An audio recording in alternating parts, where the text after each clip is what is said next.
Now we're talking.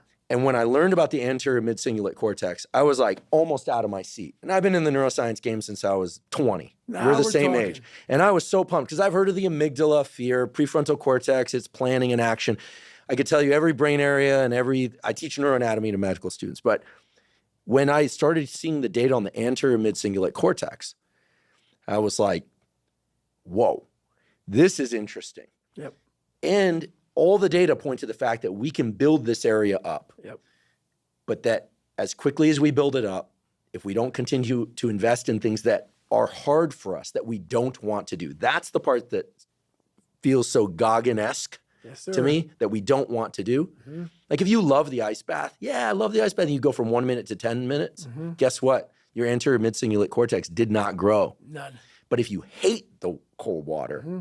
if you're afraid of drowning, mm-hmm. and you get into water and put your head under, yep.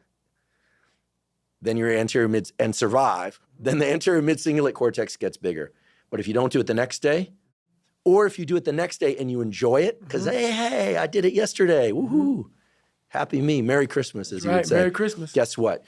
The anterior mid-cingulate cortex shrinks again. Yep. To me, this is one of the most important discoveries that neuroscience has ever made, mm-hmm. because it's that I don't want to do something, but do it anyway. That's right. That grows this area. Mm-hmm. And it's almost like I have a friend, he's been sober 30 years from alcohol. Mm-hmm. And he always says, you know, the amazing thing about addiction is there's a cure. The problem is it only works one day at a time. Yep. And so you have to renew it every day. That's right.